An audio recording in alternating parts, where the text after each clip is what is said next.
자, 인사 나누러 수고하겠습니다. 안녕하세요. 예, 반갑습니다. 자, 오늘은 2회 모의고사를 살펴보도록 하겠습니다. 준비됐나요? 자, 41번부터 들어가겠는데, 이 41번은 우리 요약집 4페이지부터 5페이지까지 있습니다. 그때 써놓으시고 한번 요약집 5페이지까지 봐보십시오. 자, 이 국토개법상 용어의 정의가 21개 규정되어 있는데 여기서 꼭 출제되기에 꼭 잘 봐두시라고 그랬죠. 옳은 거 이렇게 되어 있습니다. 일단 1번은 왜 틀렸는가? 지구단위 계획이라고 하는 것은 도시 군계획 수립 대상적의 전부에 대하여 수립하는 계획은 아니고 일부 이게 나와야 되죠. 그래서 전부가 틀렸고 일부. 그리고 마지막에 쭉 가서 도시 군 관리를 말한다 이렇게 봐주십시오. 그 다음에 2번 개발 밀도가율한 개발로 인하여 기반 수립 부족이 예상되나 기반 설치가 곤란한 지역 그다 줄 것이고 곤란한 지역을 대상으로서 지정하는데 목적은 건폐율을 강화 적용하기 위해서 지정하죠. 그래서 완화가 틀렸습니다. 강화. 이렇게. 특히 이 개발 밀도 관리이 지정 고시되면 그 안에 들어가서 건축물을 건축할 때 적용되는 용적률의 경우는 그 용도적에 적용되고 있는 것을 50가지 강화 적용토록 법에 명시적 규정을 두고 있다 이렇게 아셔야 돼요. 그리고 이 개발 밀도 관리하면 바로 개발 밀도 관리은 지정할 때 세 가지 용도적에만 지정할 수 있죠. 주거, 상업, 공업적에만 지정할 수 있습니다. 그래 주거적, 상업적, 공업적 안에 개발로 인하여 더 이상 기반 설치가 곤란한 지역에다가 바로 이 개발 밀도를 지정해서 건폐율을 강화 적용하고자 지정하죠. 지정할 때 마지막에 지정한다 할 때 지정했다고 한번 쳐보세요. 지정은 누가 합니까? 이거 지정할 때 지정권자는 생각해 두셔야 되죠. 누가 정할까요? 1. 국장, 2. 시도사, 3. 특강, 특특, 시장수.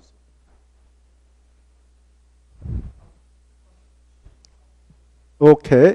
그래요. 특, 광, 특, 시장, 군수 이렇게 알아주시고 지정자들이 하죠. 자, 그 다음에 2번 가겠는데, 3번 가겠는데 3번 용도지기라 하면 토지용의 제한 건축물 용도 지향, 건폐율 높이 등을 제한함으로써 토지를 경제 효율적으로 이용하고 공공증진의 증진을 도모하기 위해서 그 다음에 이제 서로 중복되게 이게 틀렸죠? 중복되게 이게 틀렸고 중복되게가 아니라 중복되지 아니하게 그래야 되죠. 이렇게. 그래 이 용도적은 이 땅에다 보존 관리적이다 라고 지정이 되어 있다면 여기다 또 다른 용도적인 농림적을 중복해서 정할 수 있다 없다? 없습니다. 용도적 서로 중복 정할 수 없다 이렇게 하시고 그 다음에 4번 맞습니다. 보건위생설은 지난주도 체크했는데 세 가지로 압축이 되었다. 세 가지를 암기하셔야 되죠. 우리 인간이 이 세상 사람에서 건강을 위하여 이용하는 종합우리설 이 세상 뜰때에 산자들의 보건위생을 위해서 전이병 확산되지 못하도록 여기를 이용해서 떼야 됩니다라는 장사시설 가축도 마찬가지죠. 도축정 세 가지를 암기하시고 맞습니다. 5번은요. 광역 도시계획이란 어떠한 장소의 장기 발전반을 제시하는 계획인가? 광역시가 틀렸죠. 광역계획관 그래 광역계획권을 지정하게 되면 그 장소의 장기 발전방을 제시하기 위해서 광역도시를 수립합니다. 거기 광역도시계획 할 때요. 광역도시계획 할 때 광역에다 깜치고 계획에다 깜쳐봐요. 그러면 느낌이 올까요? 광역도시계획은 광역계획관의 장기 발전방을 제시하는 게 이렇게 알았어요. 광역계획권은 법적으로 누구만 정할까? 이거 지정을 하게 될 때 광역도시 수반인데 지정은 누구누구 지정할 수 있을까? 국토교통부 장관하고 도지사만. 그래서 국도 이렇게 국도. 지정은 국토교통부 장관, 도지사. 국도. 국토교통부 장관하고 도지사만. 이렇게. 자, 그 다음에 42번 보겠는데요. 이것은 우리 요약집 40페이지 있습니다. 복합용도주구 있죠. 이 복합용도주는 바로 특정 시설의 입지를 복합적 토지정을 도모하기 위해서 특정 시설의 입지를 완화하기 위해서 지정하는 용도주가 복합용도주인데 이 복합용도주는 아무 데다 지정할 수 있는 게 아니라 여기에다만 지정하게 됩니다. 바로 1, 1개 이렇게 암개라고 그랬죠. 일반 주거지역, 일반 공업지역, 계획관리지역 이렇게. 그래서 답은 1번이죠. 그리고 이 용도주구 중 또 이 용도주구도요. 복합용도주와 똑같이 특정 장소에만 지정을 하도록 규정해왔습니다. 이 자연취락주구 있죠. 자연취락주구도 아무 데다 지정할 수 있는 게 아니고 여기에만 지정할 수 있습니다. 이게 네 가지가 떠올라야 되죠. 녹지적 할 때 녹, 그 다음에 관리적, 롱림적, 제한보전적. 그리고 집단취락주는 어디다만 지정을 하게 되느냐. 집단취락주를 지정할 수 있는 장소는 우리가 계집 그랬잖아요. 계집. 그래서 개발 제한구역만 지정한다. 이와 같이 세 가지 용도주는 특정 장소에만 지정할 수 있고 아무 데다 지정할 수 있는 건 아니다. 이건 꼭 알아주십시오. 자, 그 다음에 43번. 이것은 우리 요약집 16페이지 있습니다만은 도시군가로 결정하는 내용. 이거 지난주에 돼 있잖아요.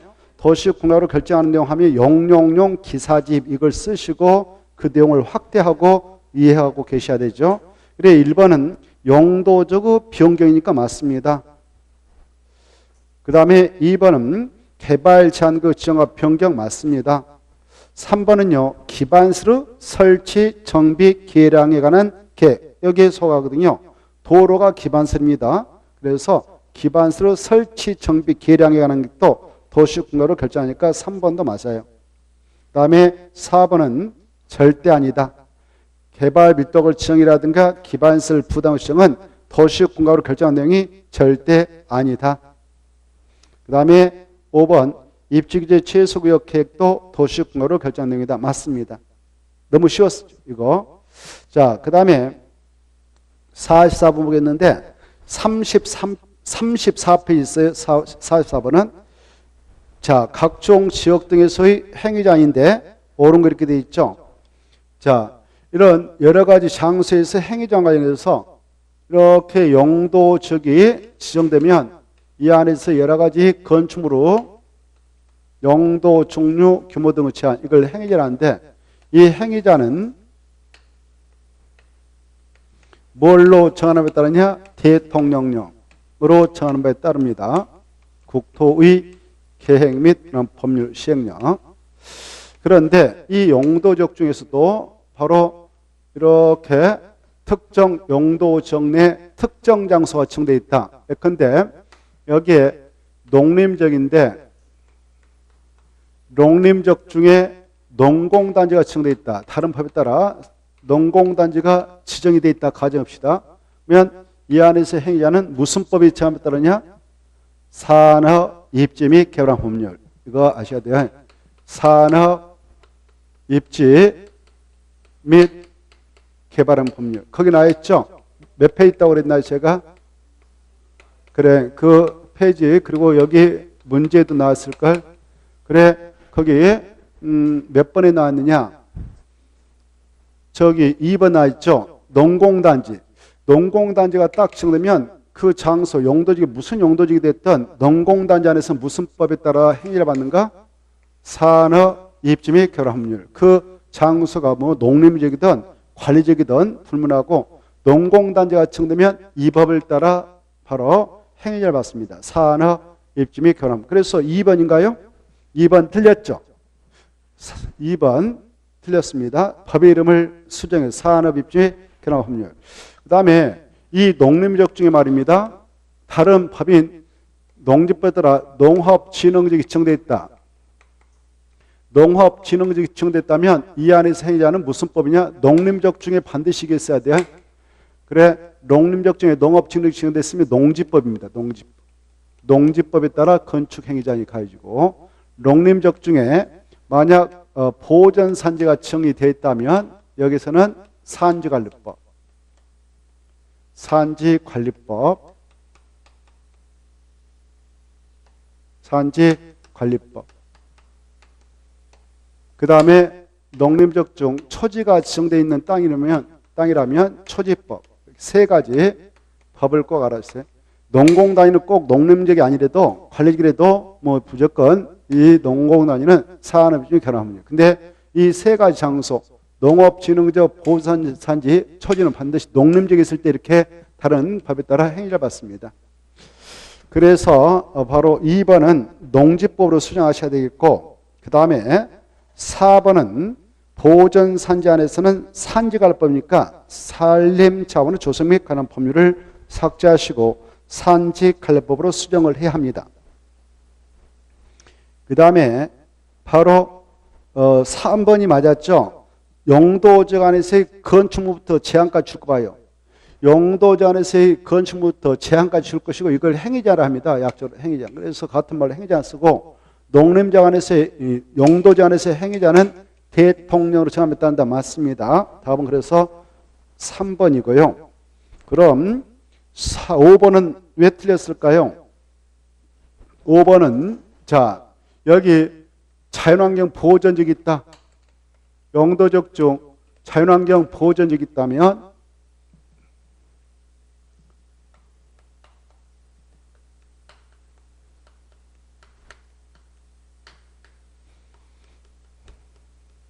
원칙은 이것도 용도지니까 이 안에서는 행위자니 대통령으로 정함에 따르지만 이 안에 다른 법에 따라 특수항소가 지정되어 있다. 예컨대 공헌구역이 지정되어 있다. 그러면 이 안에서는 자연공헌법 이렇게, 그리고 이 안에 자연의 보전적 중 만약 상수원 보호구역이 있다. 상수원 보호구역이 지정되어 있다면 무슨 법에 의하여 행위자 받느냐? 수도법. 그 다음에 이 자연환경 보전 중 바로 그 지정문화재가 있다든가 아니면 천연기념물 그 보호가 있다. 그러면 이 장소에서는 무슨 법을 적용받습니까? 문화재보호법 둘 다. 문화재보호법. 그 다음에 이 안에 바로 이 해양 보호가 있다면 해양 생태 보호 및 관할 법률, 수산양 보호가 있다면 수산양 관리법, 이렇게 34페이지를 통해서 좀 체크해 두시고, 그래서 5번은 도시공헌 및 녹지관 법률이 틀렸죠. 자연공헌법 중요합니다. 그러면 이 도시공헌 및 녹지관 법률에 따라 줄 것이고, 도시공헌 및 녹지관 법률에 따라 행위자를 받도록 되어 있는 장소는 어디냐? 거기다 씁니다. 도시공헌 및 녹지관 법률에다가 바로 도시 자연 공헌구역. 여러분이 용도 결정인 도시 자연 공헌구역 땅을 만났다 그러면 이 안에 행위자는 도시 공헌 및 녹지관 법률로 정하고 있으니까 그 법을 보면 알 수 있다는 걸 알아두시기 바랍니다. 자, 그 다음에 45번을 볼까요? 45번은 우리 요약집 27쪽하고 29쪽에 있는 건데, 이 용도적 설명적 틀린 그렇게 돼 있죠. 자, 1번 용도적은 전국의 토지에 대하여 동시에 또는 순차로 지정할 수 있습니다. 맞습니다. 2번 용도적의 지정권자 도, 법령에 규정되어 있는 용도적 용도고요. 이 법령에 규정되어 있는 용도적은 도간농자, 주상공로, 보호생계 이런 거 있죠. 그런 것들을 법령에 규정된 용도지를 합니다. 또 법령에 규정된 용도구역은 개, 시, 수, 또 입 5개가 있습니다. 이것 이외의 것은 신설 지정할 수 없습니다. 새롭게 이름을 만들어서 지정할 수 없습니다. 그런데 용도지구는 이게 중요해요. 용도지구는 법령에 규정된 용도지구 이외의 것을 시도사 또는 대도상이 적상 필요한 경우 조례로 신설 지정할 수 있다. 맞습니다. 바로 세 가지는 바로 조례로 신설 지정할 수 있도록 허용하고 있는데 그 내용 우리는 세 가지를 조례로 거기다 줄 거봐요. 조례로 신설 지정할 수 있다. 거기다 줄 것이고 경, 중, 특 이렇게 쓰세요. 경, 중, 특. 경관주구, 중요시설을 보호주구, 특종용도 제한주구를 말해요. 세 가지. 이 세 가지는 조례로 시도사, 대도상이 신설 지정할 수가 있는데 그 내용은 어디에 있느냐? 요약집 40페이지 있으니까 참고하십시오. 40페이지 있습니다. 알겠죠? 자, 그걸 중요하니까 잘 이해하시고 잘 받으십시오. 3번은 정리했으니까 맞습니다. 4번이 틀렸죠? 이 고도주는 세 번 지정할 수 있다 없다? 없다 그래야 되죠? 세 번 지정할 수 없습니다. 중요합니다. 절대 세 번 지정할 수 없다. 그거 작년에 법 개정되어서 세분되어졌던 것을 폐지시켰습니다. 그래서 없다 그래야 돼요. 중요해요. 고도주구는 최고 고도로 세 번 지정할 수 있다 없다? 없다. 폐지됐다. 그냥 고도주 이렇게 정합니다. 세 번 지정할 수 있는 것은 경관주구하고 그 다음에 방제주구하고 그 다음에 보호주구하고 그 다음에 취락주구, 개발진주 이렇게 있죠. 개발진주. 우리 대통령령에서는 그걸 세 번 지정할 수 있도록 하고 있어요. 조례로 세 번 할 수 있는 거 나눠놓고죠. 그래 이 경관주 우리 요약집 보면은 세 번 지정할 수 있도록 바로 41하고 41쪽에 보면 나오거든요. 그거 아니래도 뭐 또 다른 데도 있습니다만은 우리 요약집 30쪽이 더 쉽게 그냥 공부하기 그럼 몇 페이지다 써놨냐? 27페이지다 써놨죠. 27페이지다가 그냥 써놨으니까 세 번 할 수 있는 거 아셔야 돼요. 27페이지 표를 통해서 자세히 써놨으니까. 자, 그 다음에 5번은 맞습니다. 용도적은 서로 중복정할 수 없다 했죠. 이 중복지정 문제 용도지역은 용도지역 간에 서로 중복정할 수 있다 없다? 없죠. 용도지역하고 용도지역은 서로 중복지정할 수 없다. 그리고 용도지역하고 용도지구는 서로 중복정할 수 있다 없다? 있다.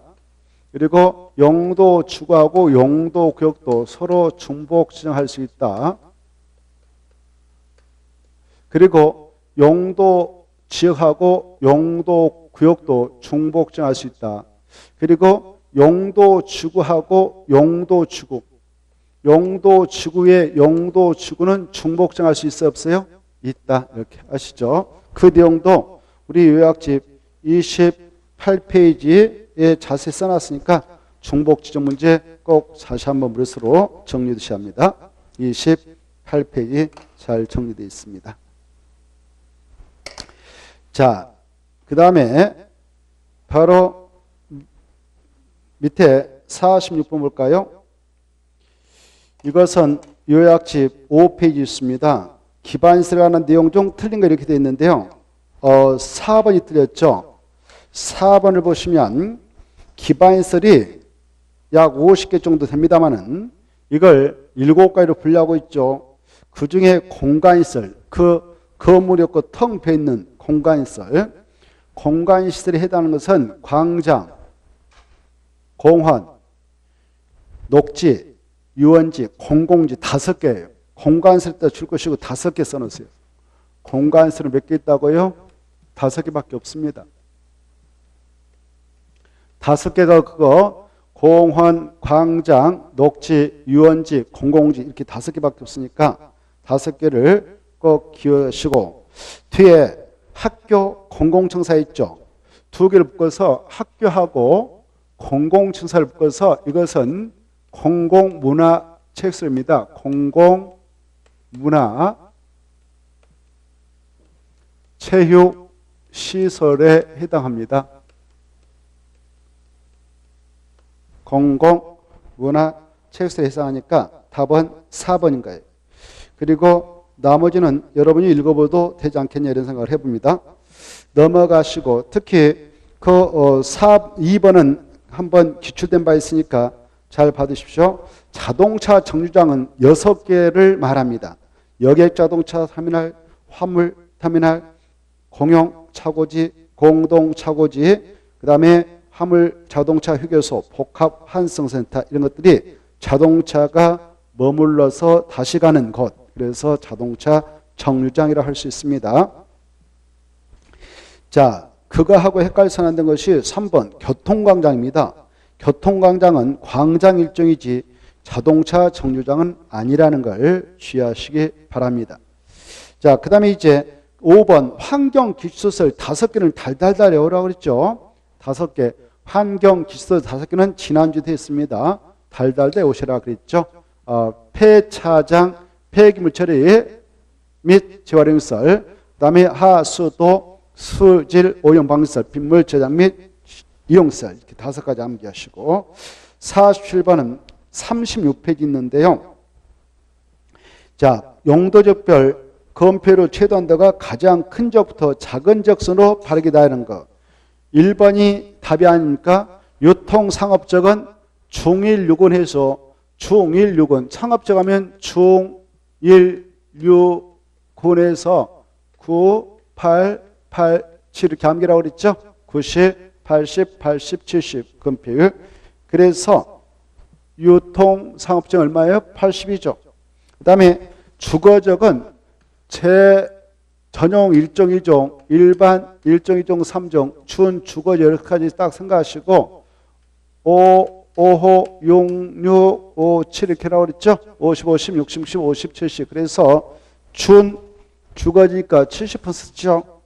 그 다음에 제3종 일반 주거적은 50% 써야죠. 그 다음에 생산 녹적은 녹적 3가지 다 보존 녹지, 생산 녹지, 자연 녹지 다 얼마입니까? 20% 써야죠. 자, 이 건표를 우리 32페이지인데 그 표를 아직도 외우지 않았다면 빨리 외우는 게 좋습니다. 반드시 그 표에서는 합류 나온다고 그랬죠. 그 다음에 공업적은 다 777, 전일중 공업적 다 777. 그 다음에 저 비도식인 보호생계농자는 20, 20, 40, 20, 20 이런 건 뭐 달달 되어라 그랬죠. 자, 그 다음에 이제 48번 들어갑니다. 이것은 32페이지하고 35페이지 있는데요. 용도 적에 관한 설명 틀린 거. 1번 맞죠?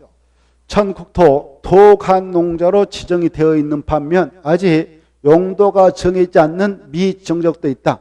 그 안에서의 건축물로 건축장, 건폐율 규정, 용적률 규정을 정할 때는 무슨적 규정을 정하는가? 자연환경 보전적. 맞습니다. 그래서 이렇게 전국토가 있다. 도시, 관리, 농림, 자연 보전적, 도, 관, 농, 자로 아직 용도가 지정되지 아니한 지역 미정이라는데 이 지역에서의 건축물, 건축장, 건폐, 용적률 규정은 자연환경 보전적에 관한 규정을 적용한다. 도시 관리 농림지역이 아니다. 그 다음에 도시역 내 아직 세부 용도로 정해지 않는 지역이 있다라면 세부 용도로 정해지 않는 미세분지역이 있다면 무슨 지역에 관한 규정을 적용하는가? 보전 녹지지역. 뭐요? 보전 녹지지역에 관한 건축물, 건축제한, 건폐율 규정을 정하죠. 그 다음에 이 관리지역이 보전 생산 객관으로 세분이 되어 있는 반면 아직 세부 용도가 정해지 않는 미세분지역이 있다. 세부 용도가 아직 정해지지 않는 미세분지역이 있다면 그 안에서의 건축물, 건축제한 규정, 건폐율 규정, 용적률 규정은 무슨 지역? 보전 관리적. 보전 관리적에 관한 기준을 쳐야 한다. 그래서 바로 2번이 틀렸죠. 2번은 관리적성 세부 용도적으로 지정되지 아니한 지역에 대하여 건폐 용적률 규정을 적용함에 있어서는 보존 녹지가 아니라 보전 관리적 그래야 되죠. 도시역 중 세부 용도적으로 지정되지 아니한 지역에서는 건폐용으로 규정을 적용함에 있어서는 보전 녹지적 그래야 되죠. 도시역은 보존 녹지. 그래서 틀린 것이고 답은 2번. 이때 이 미자가 들어간 저 이런 들 미지정적, 미세분적 그랬죠. 미세분적 다 보존이죠. 보존 녹지, 보존 관리, 자능 보존. 그리고 건폐율 다 얼마 적용합니까? 20% 이하. 미세분적, 미지정적 20%. 용적은 다 얼마 적용한다고 그랬어요? 용적은 다 80% 이하. 제가 써놨잖아요. 요약집 보면. 요약집 보시는 게 좋아요. 항상. 그래 그 페이지까지 말씀드렸으니까 35쪽하고 관련해서 여러분 좀 그 박스 밑에까지 싹 꼼꼼히 읽어두셔야 해요. 복사해가지고. 알겠죠? 자, 그 다음에 이제 4번과 3번 4번 5번 있죠. 이것은 우리 요약집 32페이지 그래 30페이지 뭐 31페이지라든가 32페이지 31페이지 보시면 나오는데 이건 꼭 시험에 나온다고 그랬죠? 맞았습니다. 3번은 암기법 어떻게 한다고 그랬어? 3번 지문 보면 관, 농, 결정고시 한주 이렇게. 그 다음에 5번은 이 도시적으로 결정고시로 등서 본다. 그러려면 5가지 떠나야 되죠? 항도공, 어도공, 국일도산, 택지전원. 생각나요? 그게 떠나야 돼요. 그리고 4번은 공해수미 매립목적이 해당 매력구역과 이웃하고 용도적 내용과 다른 경우, 그 말이 다른 경우가 핵심 용어죠. 다른 경우에는 매력구역에 속할 용도적은 도시공가로 결정해서 지정을 해줘야 맞습니다. 만약 같으면 달라지죠. 공해수미 매력구역의 공해수미 매립 목적이 해당 매력구역과 이웃하고 용도적 내용과 같은 경우에는 별도의 도시군관리 위반 및 결정 절차 없이 그 매립구역에 속할 용도적은 바로 준공인가부터 이와 이웃하는 용도적으로 지정되문다. 이게 떠나야 돼요. 자, 그 다음에 여기는 안 나왔지만 또 하나 간보농자 결정고시 이것도 떠나야 되죠. 관리자 간에 있는 산림 중 보전산지, 산지합상 보전산지로 지정 고시된 적은 이 법에 따른 고시된 적은 그 고시에서 구분받더라. 이 법에 따른 농림지 또는 자연환경 보유로 결정 고시된 것으로 이렇게 떠나야 됩니다. 그 다음에 49번 이것은 61쪽부터 67쪽까지 있는 건데 지구 단위 계획과 지구 단위 설명 틀린 거 이렇게 되어 있죠. 1번은 맞습니다. 지구 단위 계획을 지정할 때 변경 시할 때 도시공가로 결정나고 지구 단위 계획도 만들어서 최종 결정은 도시공가로 결정합니다. 2번 이 지구 단위 계획을 지정할 수 있는 자는 바로 국장, 시도사, 시정소만 지정할 수 있죠. 지정할 때는 도시역 내에 따라도 지정할 수 있고 도시계 아닌 지역에 따라도 지정할 수 있습니다. 맞습니다.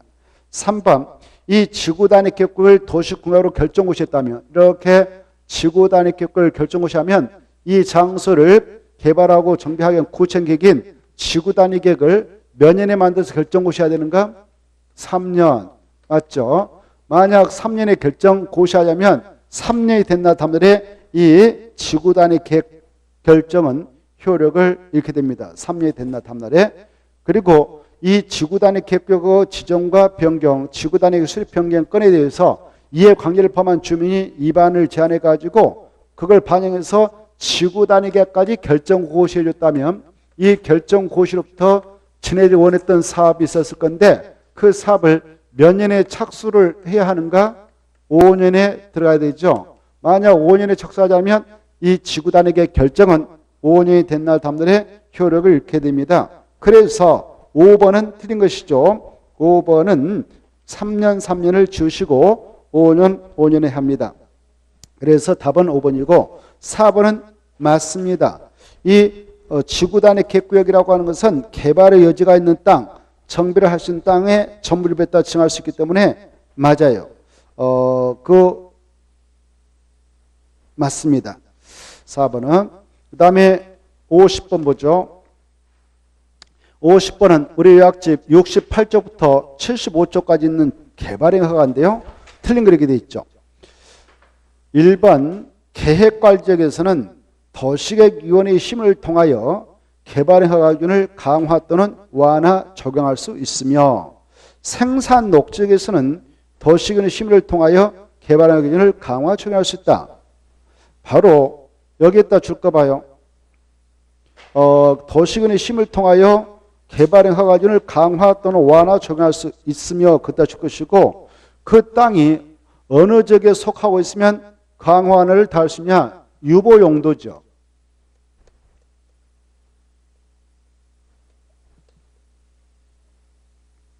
유보 용도 지역에 속하면 강화도 완화도 다 할 수 있어요. 그래 유보 용도 지역은 그 땅이 어디를 말하냐? 이렇게 관리도 보전관리가 있고 생산관리가 있고 계획관리가 있고 그러잖아요. 그리고 도시역은 이렇게 개발용도 지역으로서 허용하고 있는 주거적이 있고 상업적이 있고 공업적이 있으며 보존을 하자는 녹적도 있죠. 녹적은 다시 몇 가지로 세분되나요? 세 가지 있죠. 보존 녹지, 생산 녹지, 자연 녹지가 있는데요.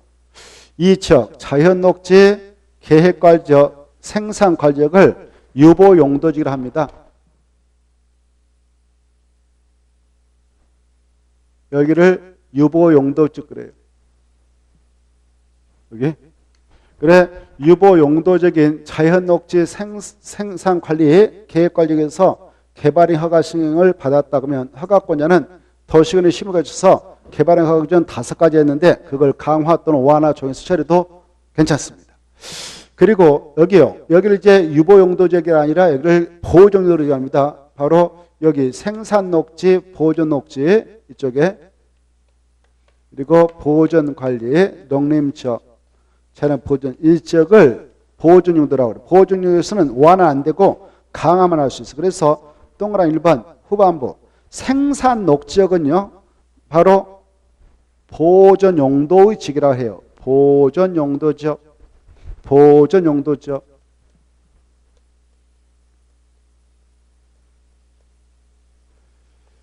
보존 용도 지역에서는 건축의 심의를 거쳐서 개발의 허가를 강화만 적용하지 완화는 해주지 않습니다. 그래서 맞습니다.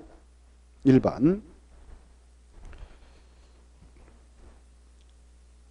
우리 요약지 개발행 허가 기준 파트를 보면 그게 나오죠. 거기에 몇 페이지냐면은 페이지를 하나 써놓으시고 집에 와서 70페이지를 써놓고 보시기 바랍니다. 집에 와서 70페이지 이렇게 써놓고 집에 와서 무슨 소린가 이거 생각해 보시란 말이에요.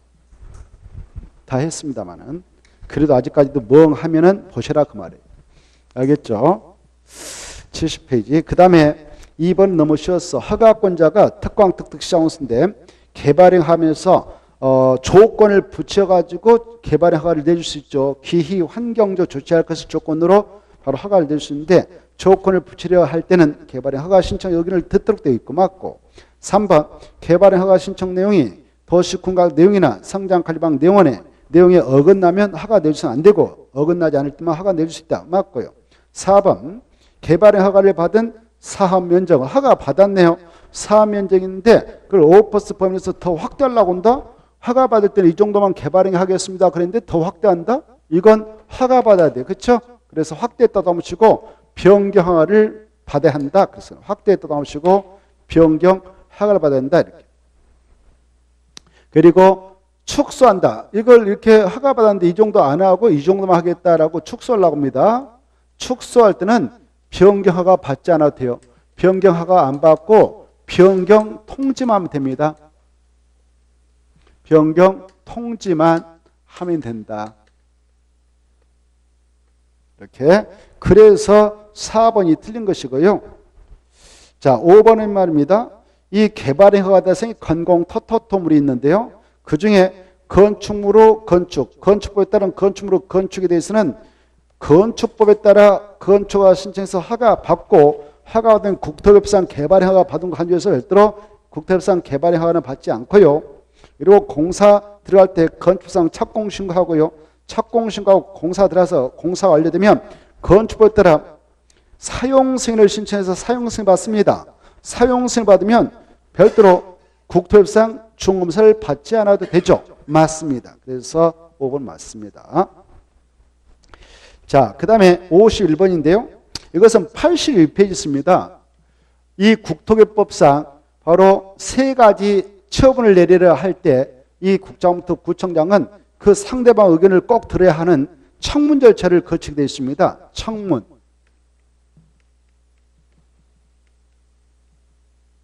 청문. 그래, 이 청문을 꼭 실시해야 돼요. 그래서 세 가지가 있다. 청문하면 요즘에 청문 하니까 잘 아실 거예요. 청문이 뭔지 알죠? 상대방을 불러다가 의견 듣는 거예요. 의견을 듣는 것이지 막 압박을 가하고 그런 거 아니에요. 막 파열했다 이렇게 하는 거 아니고 들어보는 거예요. 억울한 점이 있느냐? 네가 할 얘기가 뭐냐 이걸 듣는 거예요. 이게 뭐라고요? 청문. 그래? 그런데 우리나라 청문회는 잘못됐죠. 가서 막 윽박지로 패버리겠다 막 했었고 막 돈이 찢어 버려버리고 막 이렇게 하던데 보니까 그게 아니고 청문은 억울한 거 할 얘기 해봐라 이거예요. 그래? 여러분이 좀 억울하다 그러면 와서 자기 의견을 개진할 수 있는 기회를 주는 거예요. 자, 그래 이 청문을 꼭 실시할 대상이 세 가지 있다. 몇 가지 있다고요? 세 가지. 그래서 기허, 니흔, 디귿입니다. 기허, 니귿, 디귿. 그래 이 세 가지는 달달 내와야 돼요. 국토부상 도시군계획 시설 사업 시행자가 사업 자금 다 준비해서 사업하겠다고 실시계획까지 다 작성 인가 받아왔어. 공사 딱 들어갔는데 법을 위반 또 취소해버리네. 그러면 사업 시행은 박탈이거든요. 그러면 엄청 억울하겠죠. 그래서 그 취소 청문을 하기 전에 먼저 꼭 청문을 시해야 한다. 인가 취소. 그다음에 우리가 개발의 허가를 받아왔어. 허가 받아 공사하고 있는데 뭐 법을 위반했다고 바로 취소해버리는데 얼마나 억울하겠어. 그래서 꼭 취소하기 전에 미리 그 상대방 의견을 듣는 청문을 꼭 시해야 한다. 그리고 행정청이 아닌 자가 시행자 지정받아서 사업 준비해가지고 공사하고 있는데 법을 위반했다고 해서 시행자 지정을 취소하려고 한다? 그러면 얼마나 억울하겠어. 그래서 그때도 꼭 청문을 실시해야 한다. 이렇게 알아요. 세 가지. 이 세 가지 달달 되어야 돼요. 그것도 어려워요. 시험장 하면. 그래서 일단 취소가 꼭 보여야 한다. 첫째 조건은 취소가 다 보이면 이제 깊게 들어가서 허가 취소, 인가 취소, 시행자 지정 취소다. 이렇게 세 가지 암기하라고 했죠. 세 가지. 그래서 답은 2번. 52번 보겠습니다. 자, 52번 바로 우리 요약지 59페이지부터 60페이지가 있습니다. 국토의 계획 및 운영 법령상 도시군계획 시설개정 고시로부터 10년에 그 시설의 설치에 관한 사업이 시행되지 아니한 경우로서 단계별 집행계획상 해당 도시군계획서의 실효시까지 단계별 집행계획이 없는 경우에 그 부지로 되어 있는 토지 소유자는 그 토지의 시설정의 해지를 신청할 수 있다. 토지 소유자가 우리 땅을 지금 도시군계획서로 묶어놨는데 풀어주세요 라고 직접 신청할 수 있도록 하는 규정을 두고 있습니다. 그 내용을 보자 이거죠. 자, 틀린 건데 1번 이 토지 소유자는 1차적으로 가장 먼저 누구한테 풀어달라고 바로 신청서를 낼 수 있냐? 이방권자에게. 1번이 그거예요. 누구한테 한다고요? 이방권자. 그게 또 포인트. 이방권자한테 해제해 주세요 라고 이반을 신청할 수 있다. 이때 이방권자 신청 받은 앞부터 3개월 내에 오케이노를 알려줘야 된다. 1번 맞고요. 2번 이방권부터 해제 이반을 거부당한 토지소유자 그 친구가 못하겠다는 겁니다. 못하겠다. 그러면 2차적으로 누구한테 가느냐? 결정권자에게. 2번은 결정권자. 이방권자한테 거절당해서 그럼 누구한테 한다고? 결정권자.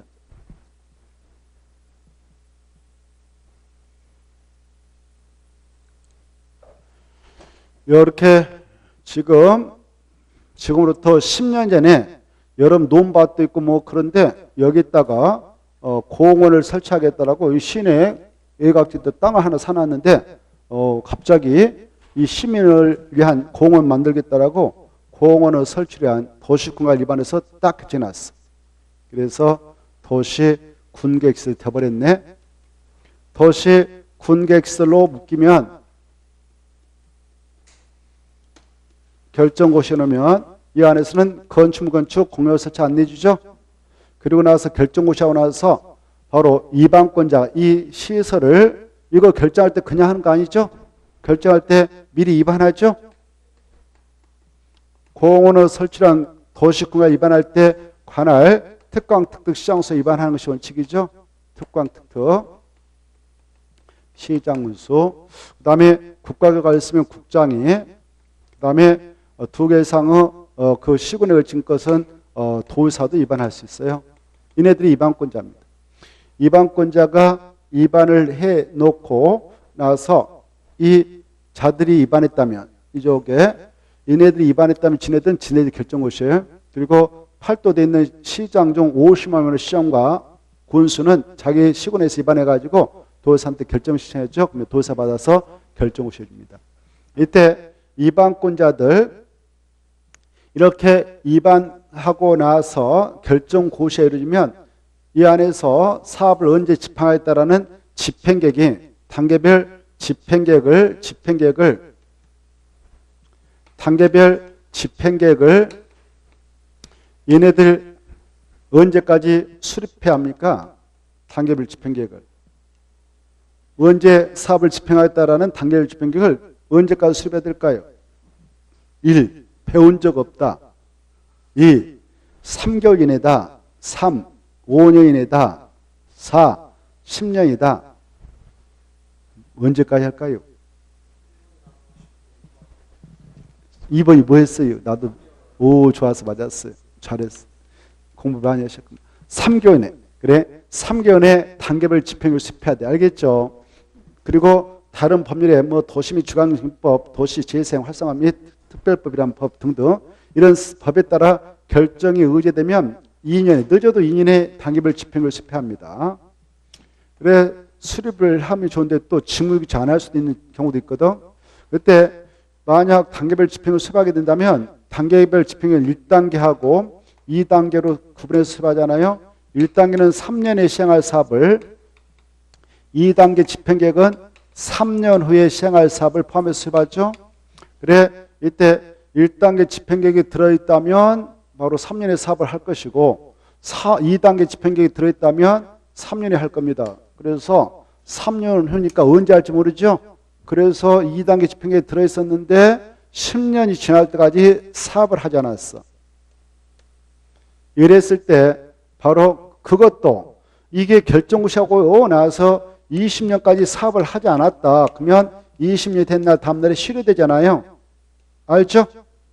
몇십 년이 지날까 하자면요 20년. 그래 이렇게 결정고시 놓고 바로 10년 전까지 바로 사업이 집행되지 않았어.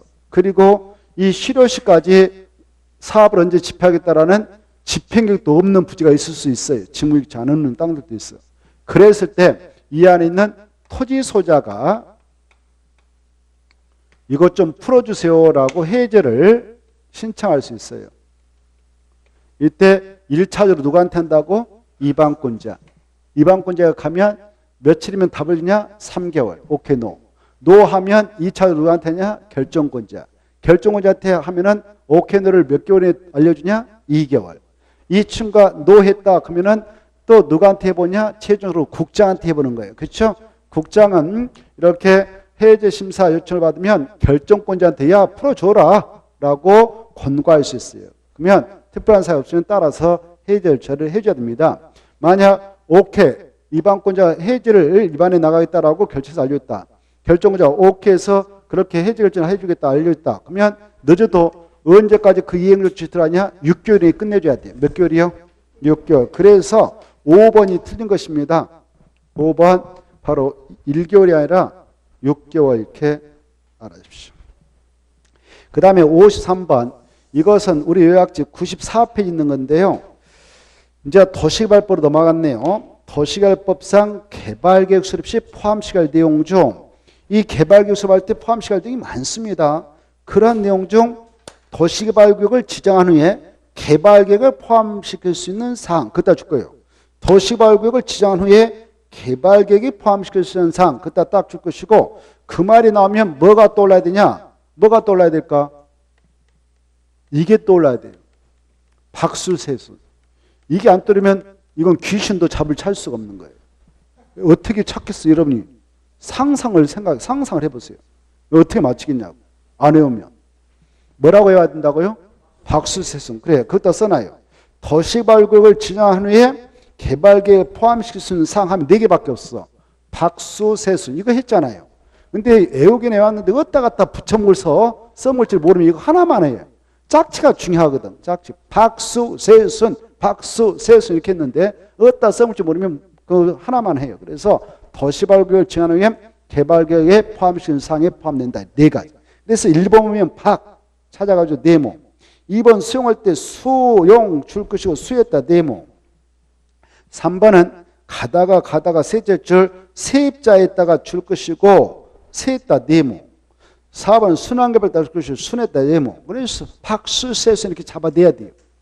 그래서 답은 5번인 것입니다. 됐죠? 자, 그 다음에 54번 보겠는데 이것은 우리 요약집 121페이지부터 122쪽에 있는 도시발채권입니다. 옳은 것이죠. 그래 여러분은 121쪽부터 122쪽 파버려야 돼. 이미 우리가 여러 번 봤습니다. 그래야 이런 것들은 너무 쉬운 거죠. 자, 1번 보시면 도시발조합은 도시발채권을 발행할 수 있다? 틀렸습니다. 없죠. 누가 발행합니까? 시도사가 발행하거든요. 그래서 도시발조합은 그 말 지워버려요. 시도사는 이렇게 해야 돼. 시도사.